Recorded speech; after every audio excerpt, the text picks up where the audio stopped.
Everyone মই মোৰ প্ৰথমটো মিনি ব্লগলৈ আপোনালোক সকলোকে স্বাগতম জনাইছোঁ। এয়া ছোৱালী আৰু মই মাৰ ঘৰলৈ মানে ছোৱালীৰ মামাকৰ ঘৰলৈ বুলি ওলাইছোঁ। সেইফালে পাপা ডিউটিলৈ বুলি ওলাইছে।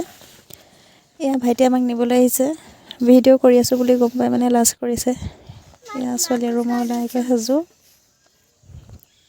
মামাকৰ ঘৰলৈ যাবলৈ বুলি বৰ ফূৰ্তি। এয়া দোকানত অলপ সময় ৰ'লোঁ, মিঠাই তাতে ল'লোঁ।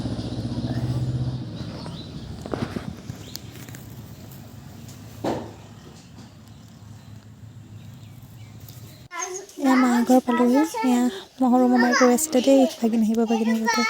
পিছে মামা ভাগিন দুইটা সমানেই হ'ল আৰু। এয়া মই কাপোৰযোৰ সলাই কৰি ল'লোঁ। কাপোৰ সলাই কৰি এয়া ৰন্ধা বঢ়াতে লাগিছোঁ আৰু দেই। মানে পথাৰত দাৱনী যিহেতু পাবলৈ টান হৈছে, সেইটো কাৰণে দেউতা আৰু মা দুয়ো গৈছে। মই ভাত ৰান্ধিবলৈ মাতিলে কাৰণে আহিলোঁ। এয়া ভাত পানী বনাই কৰি হ'ল। এয়া পথাৰলৈ বুলি বান্ধি কৰি লৈছোঁ আৰু।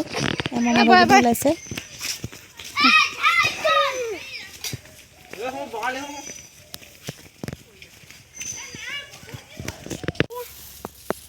পথাৰ আহি পালোহি। আমাৰ হাতে পৰা ধান দাই আছে।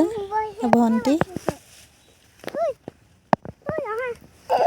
সৰু ভাইটিয়ে ভাগিনক মাতি আছে, মামায়েকে মানে ভাগিনক। তাৰপিছত ভাগিন আহাকৈ বহিবা বুলি। এয়া মই ভাত বাঢ়িছোঁ আৰু। এয়া জেঠাই মোক সহায় কৰি দিছে। এয়া খুৰী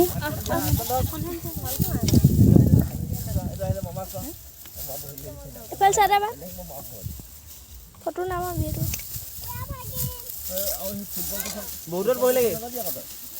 এয়া দেউতা বহি আছে।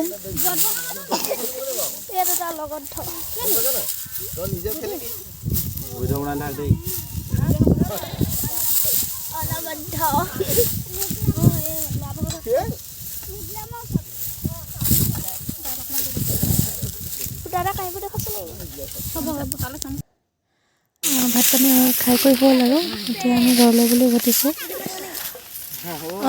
মোৰ মিনি ব্লগটো ইমানতে সামৰিছোঁ। আকৌ এটা নতুন ভিডিঅ'তে লগ পাই আছোঁ।